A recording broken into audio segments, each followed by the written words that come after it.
Welcome first year. उम्मीद है आप लोगों को पिछला लेक्चर समझ आ गया होगा। पिछले लेक्चर में हम लोगों ने पढ़ा था cache memory, computer buses and its types. ठीक है, नेक्स्ट हमारा आज का टॉपिक है IO unit of a computer system. IO unit basically क्या चीज़ें हैं? इनपुट में हमारे पास क्या क्या चीज़ें आ जाती हैं, जैसे keyboard, mouse, scanner, touch pad, digital camera, microphone. ठीक है, इसी तरह हमारे पास आउटपुट डिवाइसेस भी होती हैं। ठीक है, आउटपुट डिवाइसेस में कौन कौन सी शामिल हैं? मॉनिटर, प्रिंटर, स्पीकर्स और हेडफोन्स वगैरह। ठीक है, तो ये आईओ यूनिट्स जो है ना, बेसिक कंपोनेंट्स होते हैं कंप्यूटर के। ठीक है, कंप्यूटर इनके बगैर काम कर ही नहीं सकता। ठीक है, IO unit is an important component of a computer system. A computer system has many input and output devices such as keyboard and mouse, etc. These devices are different from one another in their organization. Her device का क्या है, अपना अपना काम होता है और वो अपना अपना काम ही सर अंजाम देती हैं। ठीक है, the data transfer rates handled by these devices are also different. They also support different formats of data. It is not possible to connect all these devices directly to the system bus due to these differences. ठीक है, अब हर एक की working difference है, इसलिए हम लोग क्या है, डायरेक्ट सबको इकट्ठा जो है सिस्टम के साथ कनेक्ट नहीं कर सकते क्योंकि इनकी वर्किंग डिफरेंट है। It is difficult for CPU to control these devices directly as it can waste a lot of CPU time. ठीक है, क्यों बता रहे हैं क्यों नहीं कर सकते? क्योंकि इनकी वर्किंग डिफरेंट है सबकी, तो ये मुश्किल हो जाएगा CPU के लिए कि वो अपना काम कर सके। इसलिए अगर हम डायरेक्टली सारी डिवाइसेस उसके साथ अटैच कर देंगे तो क्या है कि ये CPU का टाइम वेस्ट होता रहेगा। ठीक है,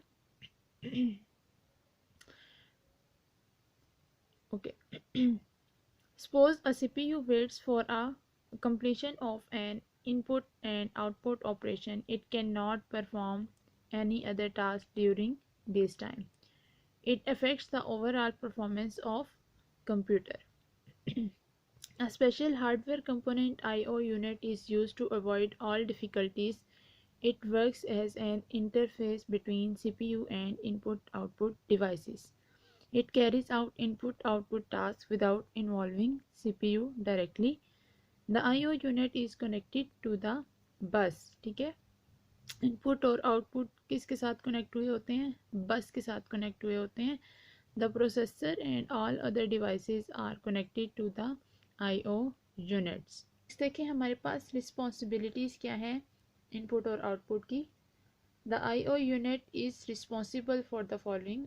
It monitors the states of different devices attached to it. First one क्या है कि वो मॉनिटर कर रहा है डिफरेंट डिवाइसेस की स्टेट्स को। ठीक है, जो भी उसमें स्टेटमेंट दी हुई है। ठीक है, नेक्स्ट है it manages the speed difference between the processor and IO devices. Second इसका काम क्या है कि ये स्पीड को मैनेज करते हैं। ठीक है, दो डिफरेंसेस है, एक तो है कि वो डिफरेंट डिवाइसेस की स्टेट्स को मॉनिटर करता है और दूसरी वो स्पीड डिफरेंट डिवाइसेस की स्पीड को क्या करता है, मैनेज करता है। नेक्स्ट देखिए हमारे पास है explain different ways of transferring data from peripheral devices to the computer.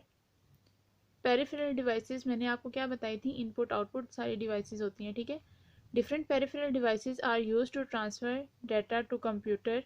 The speed of these devices is much slower than processor. ठीक है, क्या होती है कि इन डिवाइसेस की स्पीड क्या होती है, प्रोसेसर से कम होती है।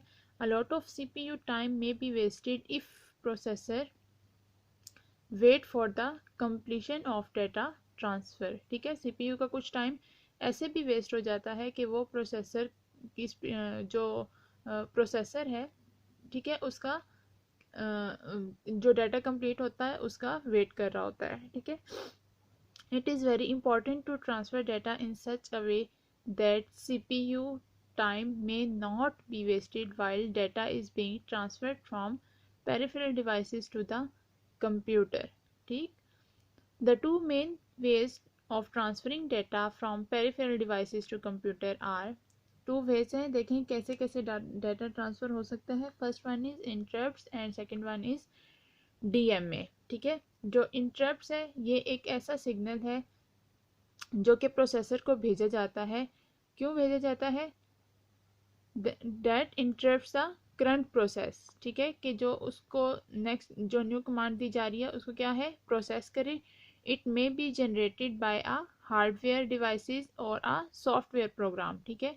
ये हार्डवेयर में भी हो सकती हैं और सॉफ्टवेयर प्रोग्राम में भी हो सकती है, ठीक है। An interrupt is a signal. In this scheme, the processor issues command to an I/O device for input or output operation. The device generates as interrupt signal to the processor when it becomes ready. CPU suspends all other processing when it receives an interrupt. CPU then performs I/O operation, ठीक है। आगे देखें इसके advantages क्या हैं, हमारे पास फ़ायदे क्या हैं।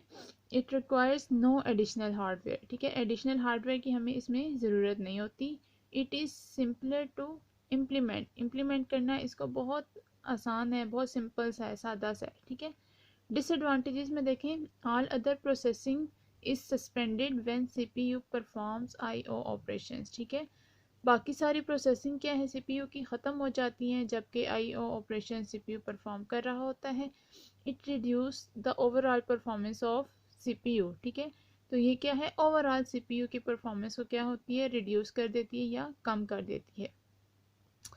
नेक्स्ट सेकेंड हमारे पास है DMA. DMA stands for direct memory access, ठीक है। It is uses a hardware component known as DMA controller, ठीक है। इसमें क्या है, this scheme transfer data between main memory and IO devices without using CPU. CPU को use किए बगैर, ठीक है, डाटा ट्रांसफ़र हो जाता है मेमोरी और इनपुट आउटपुट डिवाइसेस का। The processor issues IO command when data transfer is required. It can perform other processing after issuing the command. The data is transferred between main memory and I/O devices. The I/O unit issues a signal of CPU when data transfer is complete, ठीक है।